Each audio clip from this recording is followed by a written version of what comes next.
ហេរ៉ាញ់វត្ថុសម្រាប់វិស័យផ្គត់ផ្គង់ទឹកស្អាតការសម្អាតនិងអនាម័យជនបទសម្រាប់ទាំងអស់គ្នាដើម្បីផ្ដល់សេវាទឹកស្អាតការសម្អាតនិងអនាម័យដល់មនុស្សគ្រប់គ្នាជារៀងរហូតយើងត្រូវតែបង្កើនមហិច្ឆតានិងធានាការបដិញ្ញាចិត្តផ្នែកហិរញ្ញវត្ថុពីព្រោះកង្វះខាតផ្នែកហិរញ្ញវត្ថុគឺជាឧបសគ្គចម្បងមួយដែលរារាំងការសម្រេចបានចក្ខុវិស័យនេះ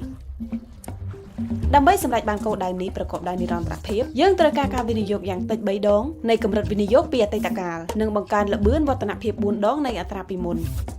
ហេតុអ្វីនេះមានន័យថាការវិនិយោគលើវិស័យទឹកស្អាតការសម្អាតនិងអនាម័យមិនត្រឹមតែជួយសង្គ្រោះជីវិតនិងជីវភាពរស់នៅរាប់លានអ្នកប៉ុណ្ណោះទេប៉ុន្តែវាក៏ផ្ដល់ផលចំណេញខាងផ្នែកសេដ្ឋកិច្ចយ៉ាងច្រើនផងដែរការសិក្សាបានបង្ហាញថារាល់ការវិនិយោគក្នុង$1នៅក្នុងវិស័យទឹកស្អាតការសម្អាតនិងអនាម័យនឹងទទួលបានមកវិញរហូតដល់$4ហិរញ្ញវត្ថុសម្រាប់ប្រព័ន្ធទឹកស្អាតការសម្អាតនិងអនាម័យដែលធន់គឺជាការកំណត់ថ្លៃដើមពេញលេញនៃសេវាកម្មនិងការបដិញ្ញាចិត្តខ្ពស់ដើម្បីទទួលបានជោគជ័យ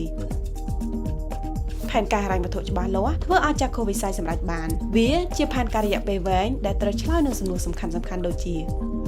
តើយើងត្រូវការថវិកាប៉ុន្មានតើយើងមានថវិកាប៉ុន្មានហើយតើយើងខ្វះខាតអ្វីខ្លះហើយតើយើងត្រូវបំពេញចន្លោះខ្វះខាតនៃហិរញ្ញវត្ថុនោះដោយរបៀបណាដល់ពេលហើយដែលយើងត្រូវយកចិត្តទុកដាក់ដល់ពេលដែលយើងត្រូវគិតអំពីយុទ្ធសាស្ត្រនិងធានាបាននូវថវិកាដែលត្រូវការដើម្បីអនុវត្តផែនការរបស់យើងដល់ពេលដែលយើងត្រូវពិភាក្សានិងចាត់វិធានការលើហិរញ្ញវត្ថុហើយពីព្រោះយើងអាចមានលទ្ធភាពនៅក្នុងការធ្វើវាបាន